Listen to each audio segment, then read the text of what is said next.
Imagine living in a city where ambition gleams as bright as its glass towers, yet shadows below tell another story. What would you do if one choice, one moment of courage, could change everything? Whether you're tuning in from the bustling streets of Tokyo or a quiet corner of Oslo, drop your location in the comments. We want to know where you're watching from. And hey, don't forget to subscribe for more stories that challenge your assumptions and take you on unforgettable journeys. Now, picture this. A young boy, Jamal J. Lincoln, from the labyrinth of streets below the glass city, makes a startling decision that shifts the fate of the entire city. What would you do in his shoes? Stick around, because this story will take you from the dazzling heights of ambition to the heart of a revolution. The glass city hummed, not with the low thrum of a hive, but the sharp electric pulse of ambition. Buildings, sleek and transparent, pierced the sky, monuments to human ingenuity and, some whispered, to human folly. Below, a labyrinth of tunnels snaked beneath the gleaming surface, a world unseen, where shadows held secrets and the price of progress was often paid in silence. 14-year-old Jamal J. Lincoln knew both worlds. He lived in the shadow of the skyscrapers, in a neighborhood where the city's brilliance felt like a distant, unattainable dream. His days were spent navigating the concrete maze, scavenging for discarded tech, his quick mind turning scraps into treasures. His gift wasn't just with machines. He has an instinct for people, for trouble. Today, that instinct screamed at him from across the street. Today, that instinct was honed in on a sleek, black helicopter descending onto the private helipad of the Thorn Industries Tower. A frail, white-haired man, Arthur Montgomery, a name synonymous with wealth and innovation, emerged, flanked by two stern-faced men. Jay, perched on a stack of discarded crates across the street, felt a tremor of unease. He'd seen Montgomery on the news vids countless times, the benevolent philanthropist, the genius inventor. But today, something felt off. A flicker of movement in the shadows beneath the helicopter, a glint of metal that wasn't part of the aircraft's design. His heart hammered against his ribs. He knew, with a certainty that defied logic, that something was wrong. Terribly wrong. "Mr. Montgomery," Jay's voice, surprisingly strong for his age, cut through the morning air. "Don't fly. Your plane was sabotaged. Don't fly." The old man stopped, his head turning towards the voice. The two men beside him stiffened, their hands instinctively moving towards their jackets. "Your plane was sabotaged," Jay shouted again, scrambling down from his perch. "There's something under the helicopter. I saw it." Montgomery, his face etched with confusion, peered at the boy. For a moment, the world seemed to hold its breath. Then, with a nod to one of his men, he gestured towards the aircraft. The man cautiously approached the helicopter, his eyes scanning the undercarriage. He froze, his hand reaching out to touch something hidden in the shadows. A bomb. Chaos erupted. Sirens wailed, security swarmed, and amidst the pandemonium, Jay found himself face to face with Arthur Montgomery. "You saved my life, son," the old man said, his voice trembling slightly. "How did you know?" Jay could only shrug, the enormity of what he'd done crashing down on him. "I just saw something. I knew it wasn't right." Montgomery studied the boy, his eyes filled with a mixture of gratitude and something else, something that looked like calculation. "You have a gift, young man," he said softly. "A rare gift. I'd like to know more about you." And so began an unlikely connection, a thread weaving together the lives of a street-smart kid and a powerful millionaire, a thread that would soon be entangled in the intricate web of ambition, betrayal, and the dark secrets hidden beneath the glittering facade of the glass city. The next day, a sleek black limousine pulled up outside Jay's dilapidated apartment building. A uniformed chauffeur stepped out, holding a silver-embossed invitation.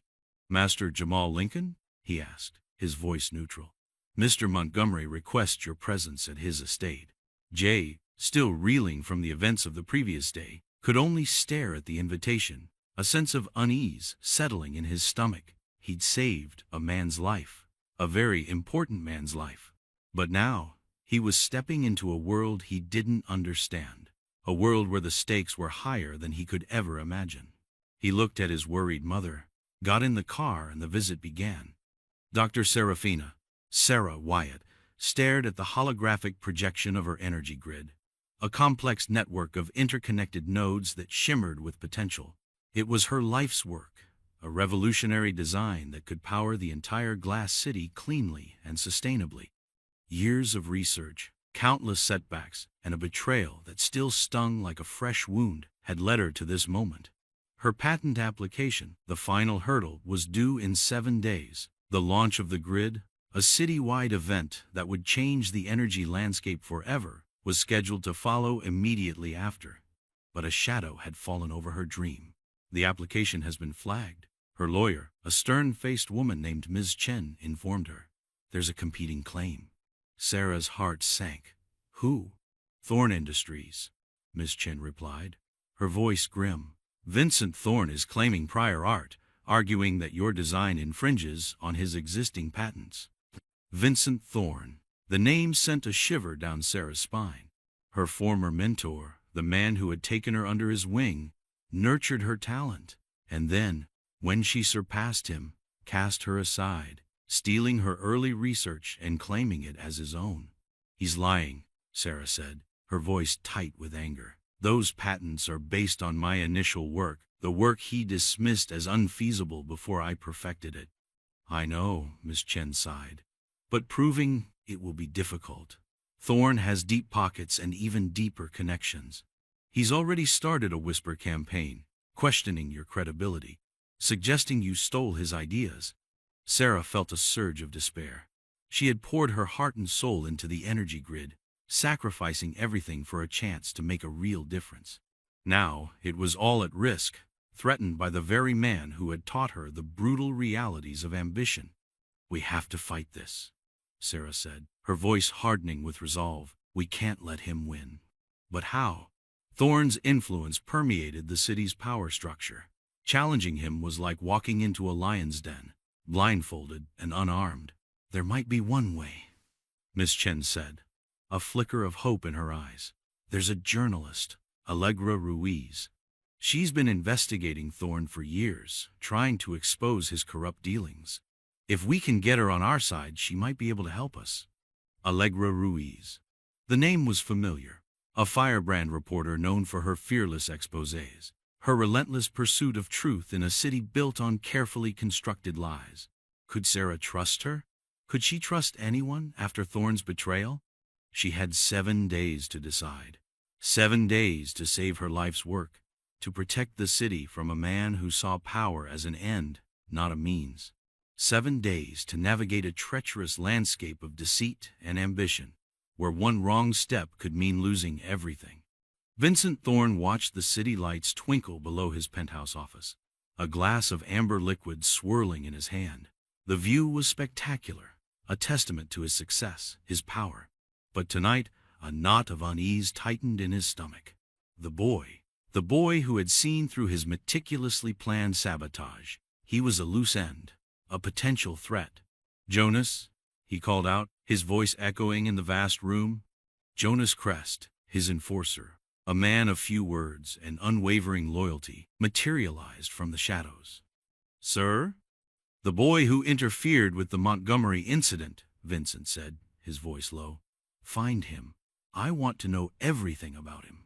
Jonas nodded, his face impassive. He was a soldier, trained to follow orders, to eliminate threats. But lately, a flicker of doubt had begun to trouble his stoic facade. He had joined Vincent years ago, indebted to the man who had saved him from a life of despair after a dishonorable discharge from the military. Vincent had given him purpose, a sense of belonging. But the lines had blurred over time. The threats had become more ambiguous, the methods more brutal. Jonas had witnessed firsthand the cost of Vincent's ambition. The lives ruined, the careers destroyed, the whispers of fear that followed his employer like a shadow. He had always justified his actions, telling himself that he was simply repaying a debt, that Vincent's goals were ultimately for the greater good. But the boy had shaken that conviction. He was just a kid, caught in the crossfire of a war he didn't understand. As Jonas left the penthouse, a question echoed in his mind. How far was he willing to go to protect Vincent's ambition? And was the debt he owed worth the price he was paying? Allegra Ruiz slammed her fist on the desk, scattering data chips and holographic projections across the cluttered surface. Her small apartment, a stark contrast to the opulent towers of the Glass City's elite, was her sanctuary, her war room. For years, she had been chasing shadows, piecing together the fragmented truth of Vincent Thorne's empire. She had sources, whispers in the dark, anonymous tips that hinted at a web of corruption reaching the highest levels of the city's government. But concrete evidence, something she could take to the public, remained elusive. The energy grid, the city's great hope for a sustainable future, was now at the center of her investigation. Thorne's sudden interest in the project, his aggressive attempts to discredit Dr. Wyatt, smelled of something foul. Allegra knew that Thorne saw the grid as a tool, a means to further consolidate his power. If he controlled the city's energy, he controlled everything. Her phone buzzed, a coded message from one of her informants. Meeting. Wyatt. Tomorrow, be there. Allegra's heart quickened. This could be the break she'd been waiting for, a chance to connect with Dr. Wyatt, to offer her help, to expose Thorne's machinations to the world. But she also knew the risks. Thorne's reach was long, his methods ruthless. If he discovered she was involved, her life and the lives of her sources would be in danger. The city was a tinderbox, ready to ignite. Protests against corporate greed and government corruption were growing louder, fueled by a sense of injustice and a deep-seated fear that the Glass City's promise of a brighter future was nothing but a shimmering illusion. Allegra knew she was walking a tightrope, balancing her ambition to expose the truth with the need to protect the innocent. But she couldn't back down, not now. Not when the fate of the city hung in the balance. Milo Carter hunched over his custom-built rig, fingers flying across the holographic keyboard, lines of code scrolling across the multiple screens surrounding him. He was a ghost in the machine, a digital phantom navigating the city's underbelly, invisible to the unsuspecting world above. He was also Sarah's closest friend, her confidant, the one person she trusted in a world that had taught her to trust no one. Milo had been the first to believe in Sarah's vision, the first to see the potential of her energy grid. He had helped her, late into the night, refining the code, troubleshooting the glitches, sharing her dream of a better future. But now, that dream was threatened, and Milo was caught in a moral quagmire.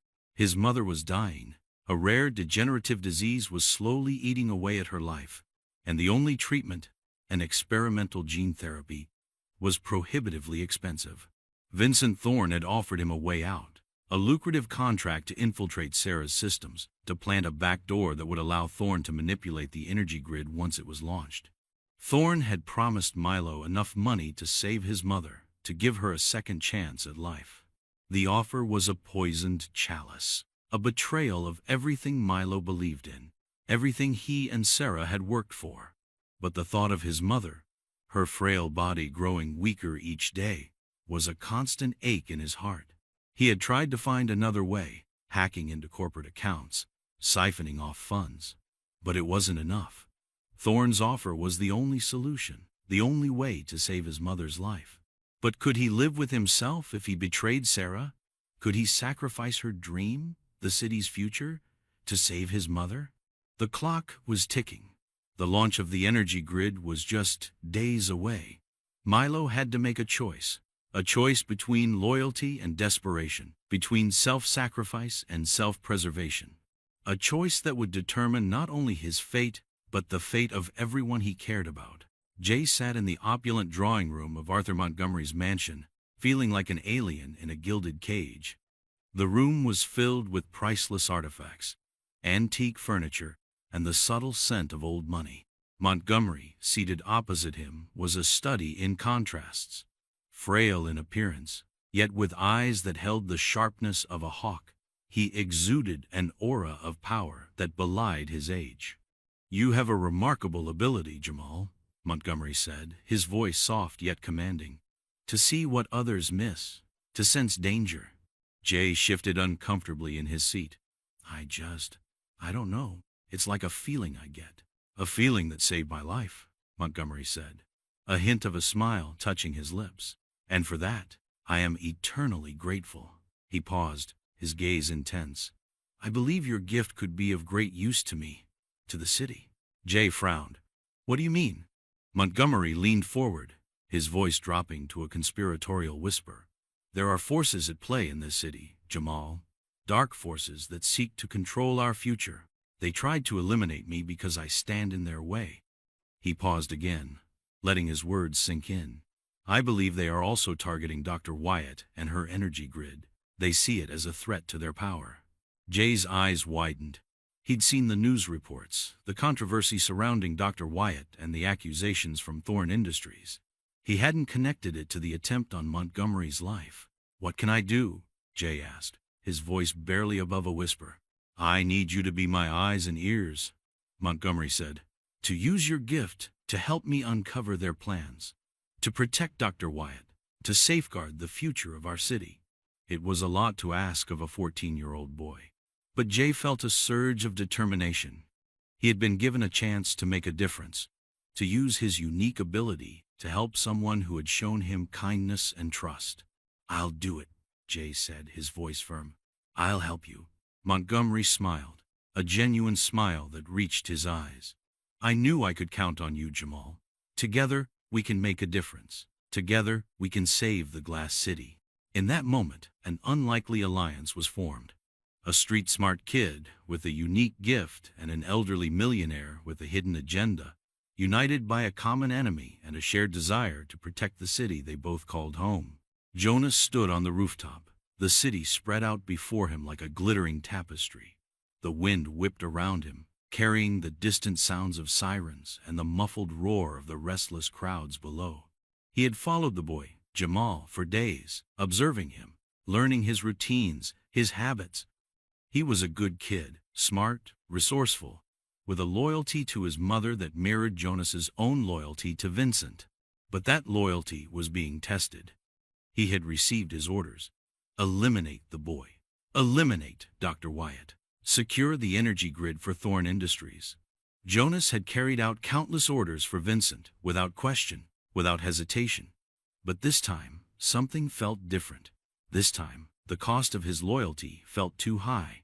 He had seen the fear in the boy's eyes, the desperation in Dr. Wyatt's. He had witnessed the growing unrest in the city, the rising tide of anger and frustration. Vincent's ambition was consuming everything, leaving a trail of destruction in its wake. Jonas closed his eyes, the wind a cold caress on his face. He had made a promise, a vow of loyalty. But was that promise worth sacrificing his soul?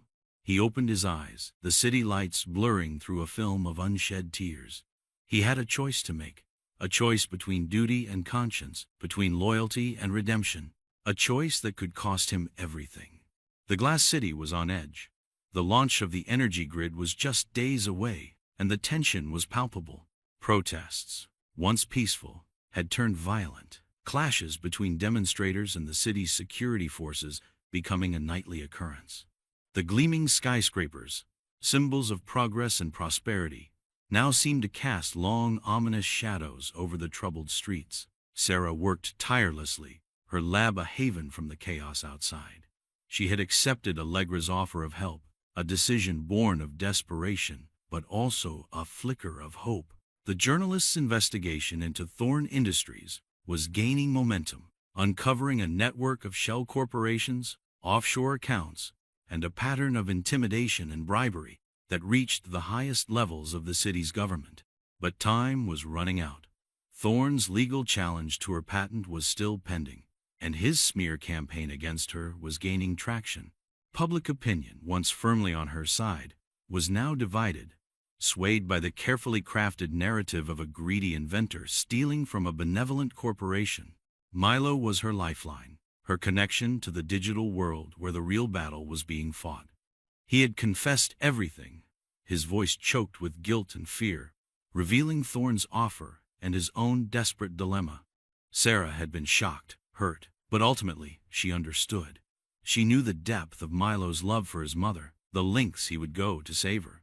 Instead of condemning him, she offered him a different path, a way to fight back, to use his skills to expose Thorn's crimes, to protect the energy grid, and to save his mother without betraying his conscience. It was a dangerous plan, a gamble that could cost them everything. But they were running out of options. "We're going to hack Thorne's mainframe," Sarah said, her voice firm, her eyes blazing with determination. "We're going to find the evidence we need to expose him, to clear my name, and to protect the grid." Milo looked at her, his face a mixture of fear and hope. "It's risky, Sarah. If we get caught—" "We won't," Sarah said, cutting him off. "We can't afford to. We have to do this. For your mother, for the city, for our future." Allegra navigated the city's underground tunnels, her footsteps echoing in the dimly lit passages. The tunnels were a relic of the old city, a labyrinthine network that had once housed the city's infrastructure, now largely abandoned, a haven for the homeless, the forgotten, and those who sought to operate outside of the gleaming towers above. She was following a lead, a cryptic message from one of her informants, a promise of information that could blow the Thorne case wide open. The air was thick with the smell of damp concrete and decay, the silence broken only by the drip, drip, drip of water from unseen leaks. Allegra felt a sense of unease, a feeling that she was being watched, followed. She reached a junction, the tunnel branching off in 3 directions. Her informant had instructed her to take the middle passage, the one marked with a faded symbol of a serpent eating its own tail. A symbol of eternity, of cycles of destruction and renewal. He had to do something. He couldn't just stand by and watch them be taken. He followed them, keeping a discreet distance, his heart pounding in his chest.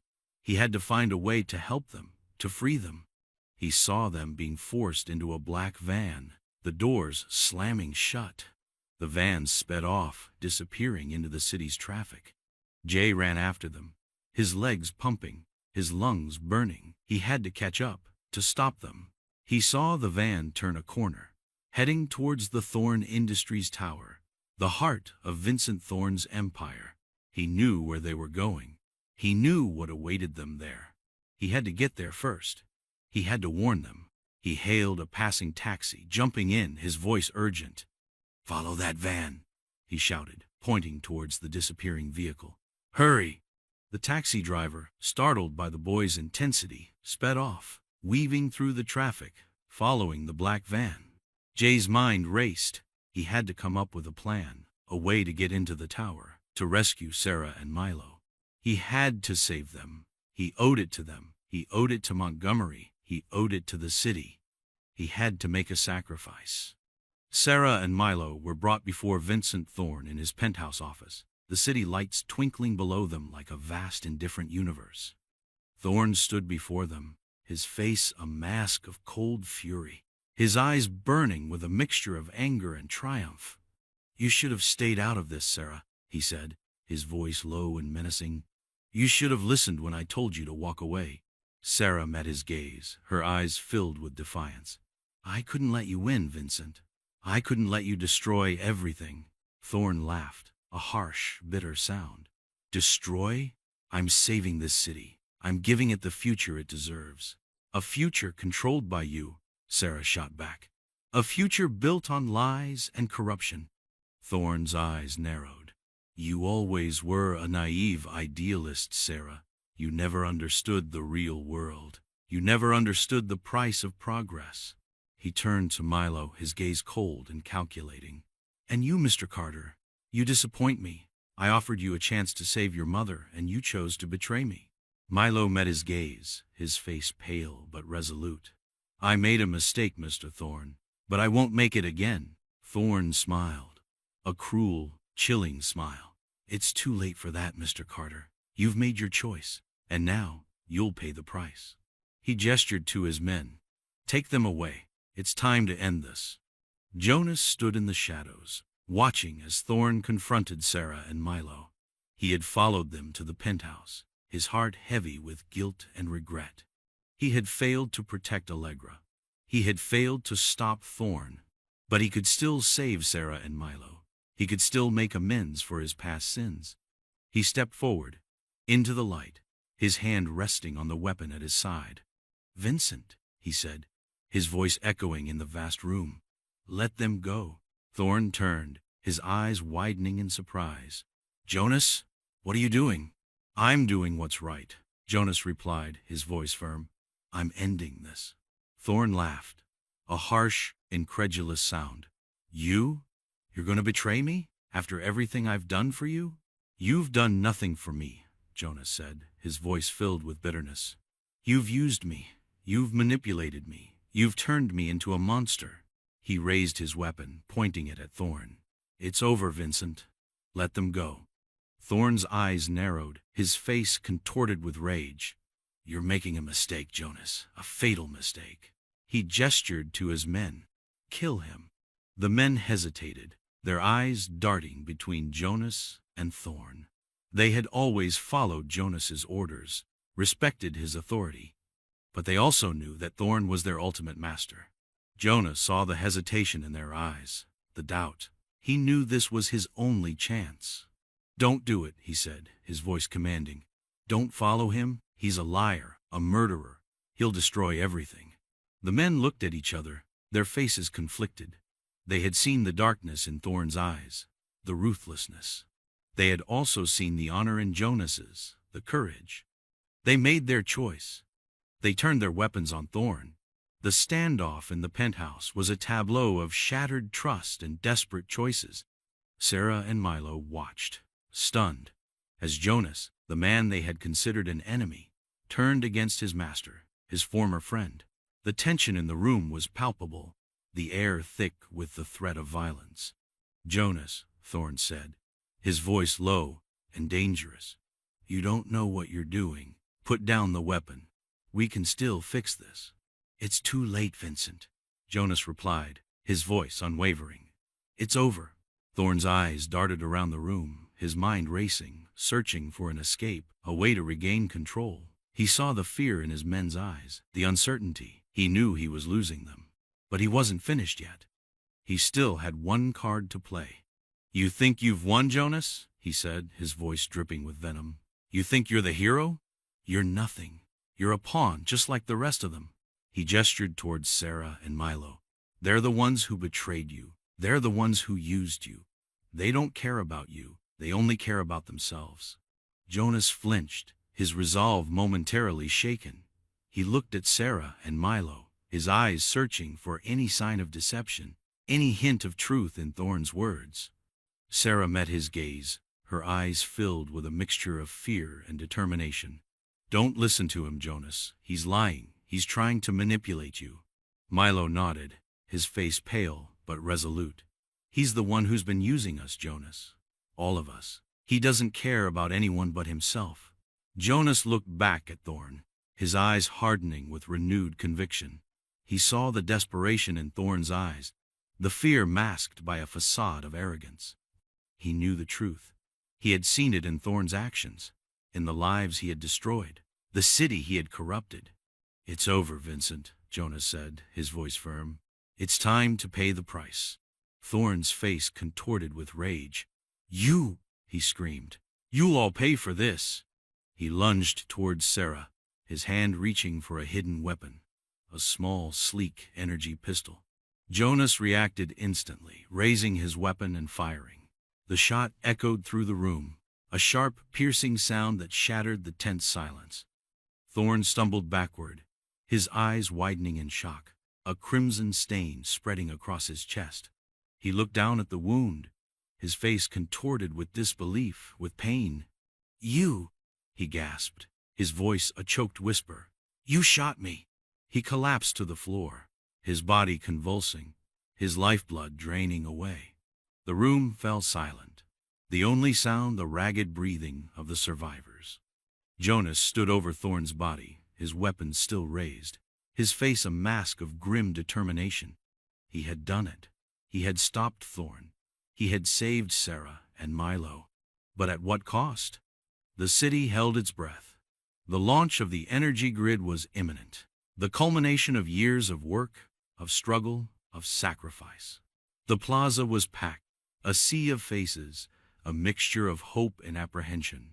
The news of Vincent Thorn's death had spread like wildfire, shocking the city, dividing it. Some mourned the loss of a visionary leader, a man who had promised to bring the city into a new era of prosperity. Others rejoiced, celebrating the downfall of a tyrant, a man who had ruled through fear and corruption. Sarah stood on the stage, her heart pounding, her eyes scanning the crowd. She felt the weight of the city's expectations, the hopes and dreams of millions resting on her shoulders. Milo stood beside her, his hand resting on the activation switch, his face pale but determined. He had been given a second chance, a chance to redeem himself, to save his mother, to help build a better future. Allegra stood in the front row, her eyes fixed on Sarah, her heart filled with a mixture of pride and relief. She had exposed Thorne's crimes, brought the truth to light, but it had come at a cost. She had lost her sources, her contacts, her friends. She had been forced into hiding, hunted by Thorne's allies, her life in constant danger. But she had survived, and she had made a difference. Jay stood beside Montgomery, his eyes wide with awe and excitement. He had played a small part in the events that had unfolded, but he had learned a valuable lesson. He had learned that even a kid from the streets could make a difference, that courage and determination could overcome even the greatest obstacles. Montgomery smiled at him, a genuine smile that reached his eyes. "You did well, Jamal," he said. "You have a bright future ahead of you." Jonas stood alone, in the shadows, his face hidden, his heart heavy with sorrow and regret. He had done what he had to do. He would always carry the burden of his past actions, the lives he had taken, the trust he had betrayed.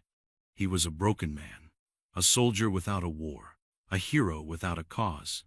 But he was free, free from Thorne's control, free from the darkness that had consumed him. He could start again.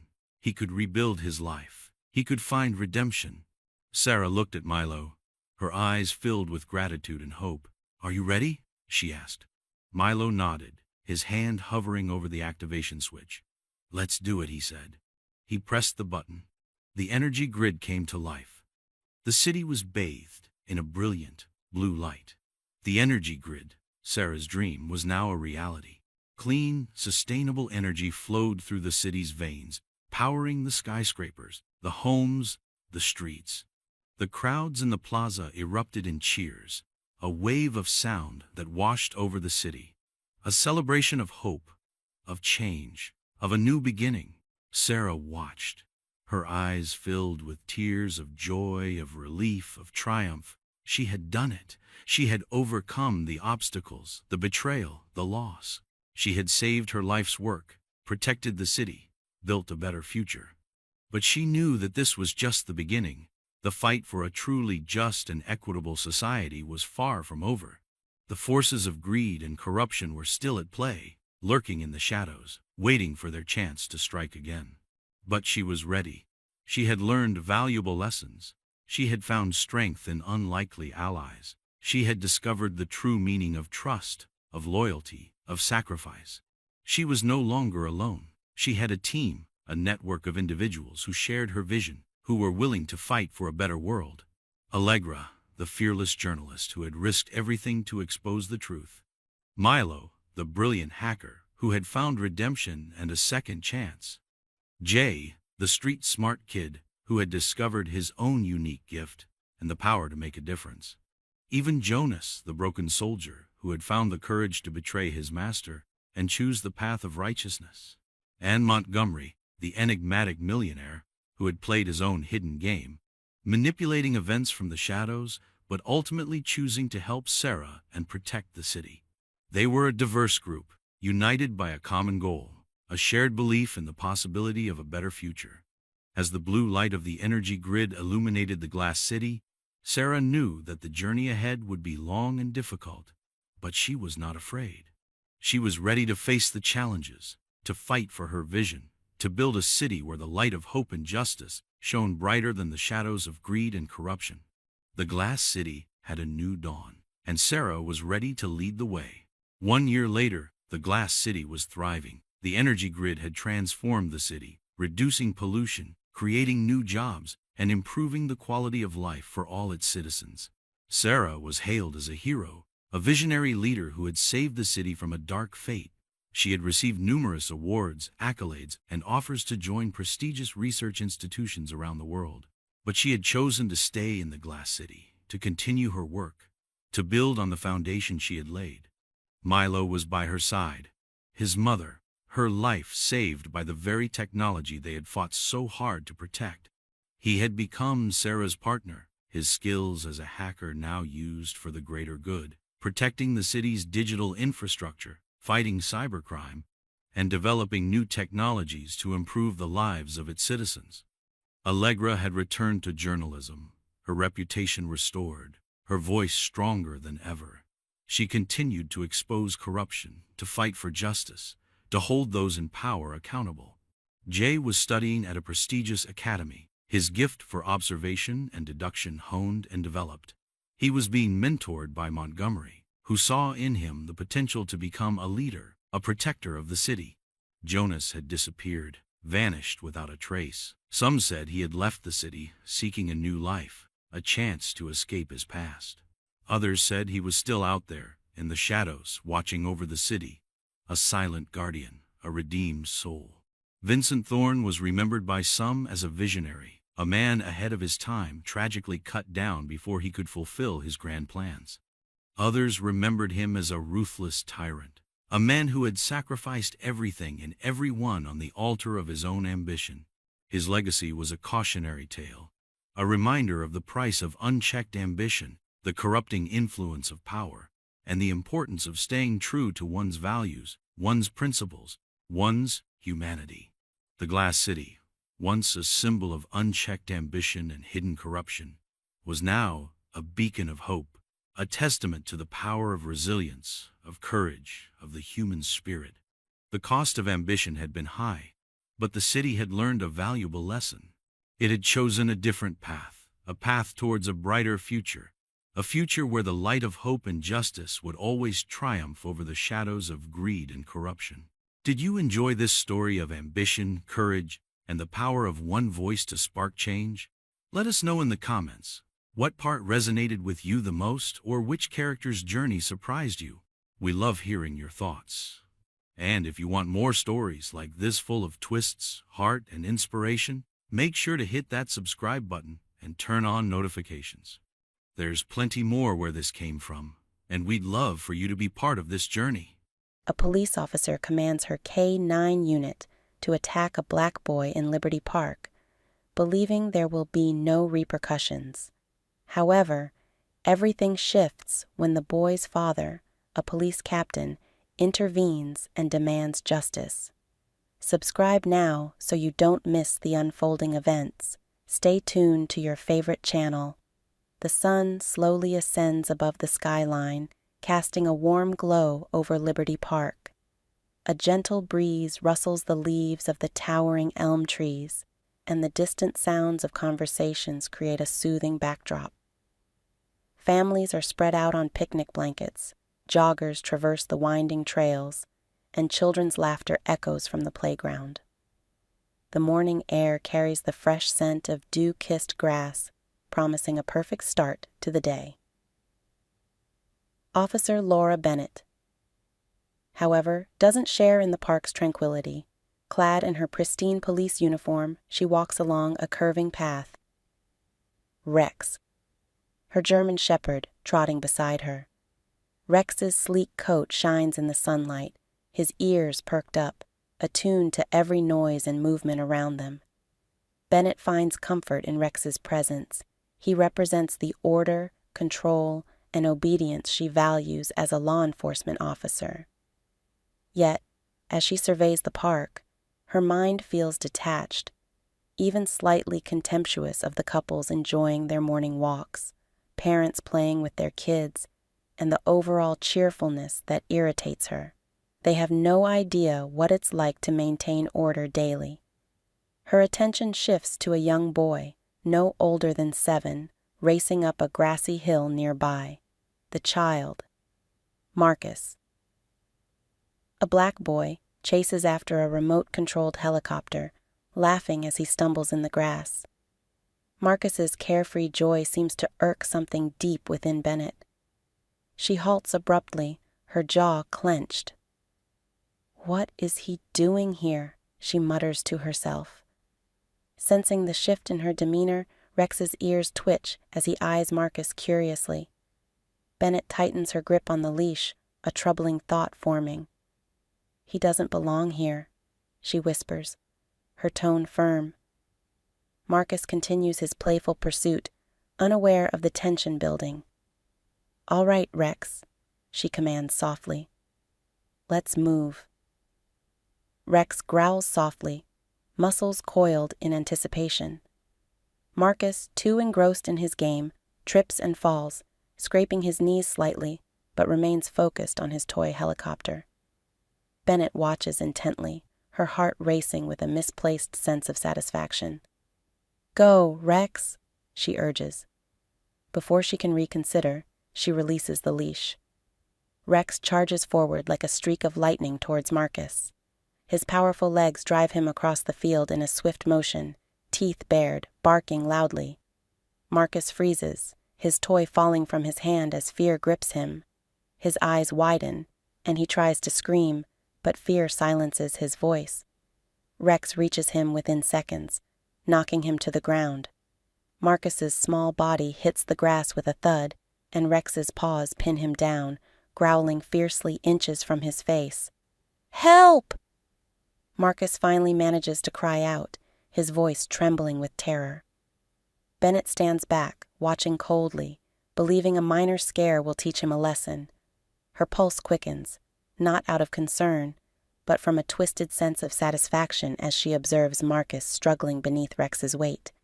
Rex barks loudly, saliva dripping from his fangs as he looms over the sobbing boy.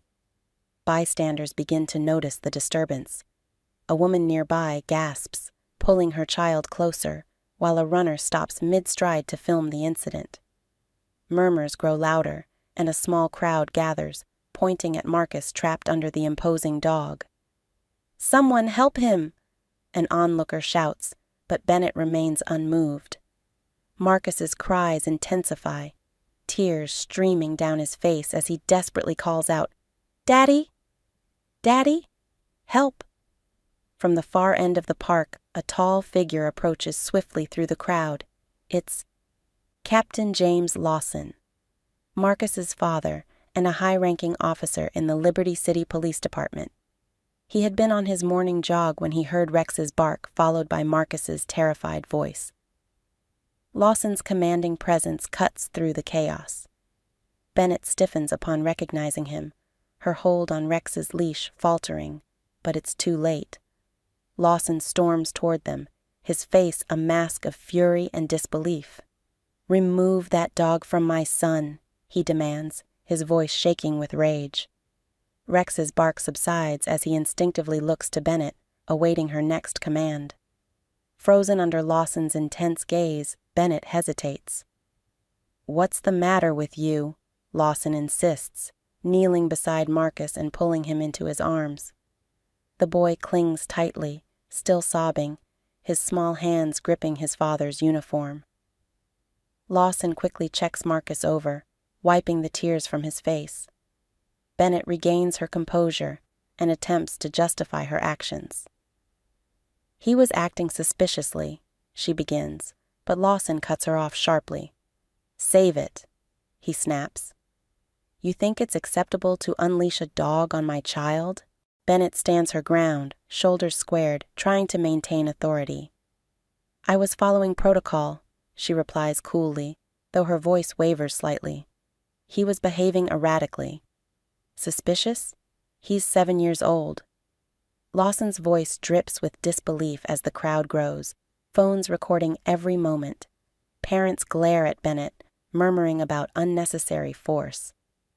The tension is thick with outrage as Rex whines softly, sensing the unease. Bennett gives the leash a sharp tug, pulling Rex back, but the damage is done.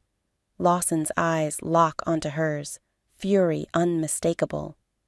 "You can't walk away from this," he warns, his voice steady but simmering with rage. Bennett folds her arms, defiant. "I was maintaining order," she insists, though her certainty has faded. He was alone and out of control. Lawson scoffs, shaking his head. "If this is your idea of maintaining order, you have no business wearing that badge."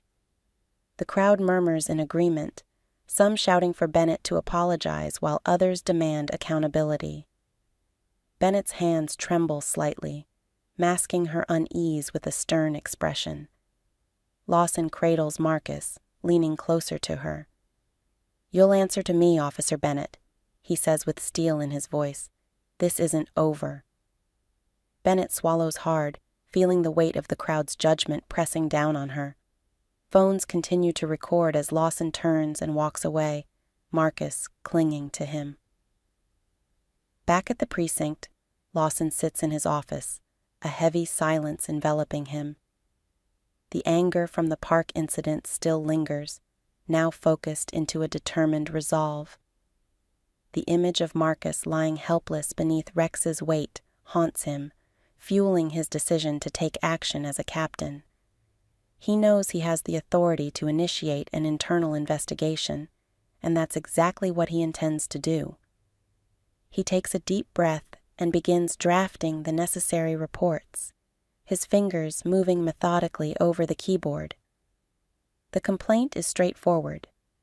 Misconduct against Officer Bennett for unjustified use of force and negligence, supported by detailed descriptions and video evidence captured by bystanders. A knock at the door interrupts his thoughts. Detective Laura Simmons. A seasoned officer known for her discretion steps in. "Going through with this, James?" she asks, a mix of curiosity and concern in her tone. Lawson nods evenly. "I don't have a choice. What she did was wrong." Simmons steps further into the office, closing the door behind her. "Look, I get it," she says cautiously. "But Bennett has powerful connections. Some in the department won't like you going after her." Lawson's jaw tightens. "I don't care who her friends are. My son was attacked." Simmons sighs, rubbing the back of her neck. "I just hope you know what you're getting into. This could get ugly fast." Lawson nods once, determination in his eyes. "Let them come. I have to do what's right." News of the incident spreads quickly. Videos from Liberty Park go viral on social media, sparking outrage and calls for justice. Local activists organize protests outside the police station, demanding Bennett's immediate suspension. Comment sections overflow with anger, some sharing their own stories of police misconduct, others questioning whether Bennett acted out of racial bias. The department finds itself under intense scrutiny, pressured to respond to the mounting public outrage. Chief Eleanor Brooks calls for an emergency meeting, aware that the investigation will face resistance from within the department. Lawson knows that addressing the issue head-on is crucial, despite the challenges ahead. Later that afternoon, Lawson sits in the conference room with his fellow officers. The atmosphere is tense, thick with unspoken resentment. Officer Linda Perez sits beside Sergeant Tom Daniels, visibly uncomfortable with the situation. Chief Brooks opens the meeting with a curt nod toward Lawson. "Captain Lawson, I understand you've filed a formal complaint against Officer Bennett." Lawson meets her gaze without flinching. "Yes, Chief. Her actions were unjustified and accountability is necessary." Brooks sighs, leaning back in her chair. "We're already receiving heat from the media and the public demanding answers. Are you sure this is the right move? We need to consider the department's reputation." Lawson's temper flares, though he maintains a steady voice. "This isn't about the department's reputation. It's about doing what's right. It's about doing what's right." A senior officer interjects, frustration evident in his voice. "Bennett has been with us for years. She's a good officer. Are we really going to throw her under the bus for a misunderstanding?" Lawson turns to face him, his expression hard. "A good officer doesn't unleash a dog on a child. This wasn't a misunderstanding. It was negligence." Bennett attempts to justify her actions. "I was following protocol, Captain. He was acting suspiciously." Brooks clears her throat, signaling the end of the discussion. The investigation will proceed as required. We need to handle this carefully. The department can't afford another scandal. Lawson stands, resolve hardening. I have to do this for Marcus, for all the children who've been mistreated. Justice must be served. At home, Lawson's wife, Angela, sits at the kitchen table, concern etched on her face. Their son, Marcus, is curled up on the couch, clutching a stuffed animal. They're going to come after you, aren't they? Angela asks softly. Lawson leans against the counter, rubbing his temples. I don't care what they do. This isn't about me. It's about Marcus. Angela sighs, her gaze softening as she looks toward Marcus. He's been traumatized since it happened. He won't even go outside to play anymore. Lawson's heart aches at the sight of his son's fear. We have to do this, Angela. I can't let Bennett get away with what she did. Angela nods, worry still in her eyes. Just promise me you'll be careful. Lawson kisses her forehead, determination in his voice. I promise. Meanwhile, Officer Bennett sits in the office of her union representative, Karen Lee, discussing her options. You can claim bias, make it personal, Lee suggests, flipping through a thick folder of paperwork. Say Captain Lawson is targeting you because of his son's incident. Bennett smirks, though it feels hollow. Do you think anyone will believe that? Lee replies with a shrug. What matters is planting the idea that Lawson has an agenda, cast doubt on his motives. Bennett nods slowly, gears turning in her mind. It's a dirty tactic, but if it means saving my career, I'll use it. She stands, straightening her uniform. I'll do whatever it takes. As days pass, tensions at the precinct escalate. Officers whisper as Lawson walks by, some supporting him quietly, others resentful of the investigation. Bennett plays her game, spreading doubt about Lawson's motives, trying to sway opinions in her favor. Lawson, undeterred, focuses on building his case. He knows he needs a breakthrough and isn't about to let Bennett's tactics deter him. Unexpectedly, a former officer named Marcus Reynolds reaches out to Lawson. Reynolds had left the force years ago after a fallout with Bennett and is now willing to testify against her. She ruined my career, Reynolds tells Lawson during their meeting. I've got the evidence, emails, reports, everything they tried to cover up. It's all yours if you're ready to fight. Lawson's heart pounds as he takes the files from Reynolds. Flipping through the damning evidence, he knows this is exactly what he needs to push the investigation forward. With Reynolds' testimony and the mountain of evidence, Lawson's case against Bennett gains momentum. Internal Affairs schedules a disciplinary hearing, setting a date that forces the department to confront Bennett's misconduct. Public support for Lawson and Marcus swells. Social media explodes with videos and hashtags calling for accountability. Protests outside the precinct grow louder, demanding Bennett's removal. On the day of the hearing, Lawson stands firm.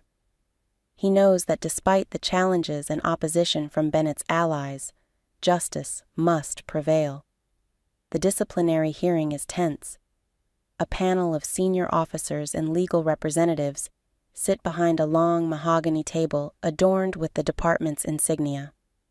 Lawson sits confidently, while Bennett sits across from him, flanked by her attorney, Gerald Foster, whose smug demeanor contrasts sharply with Lawson's resolve.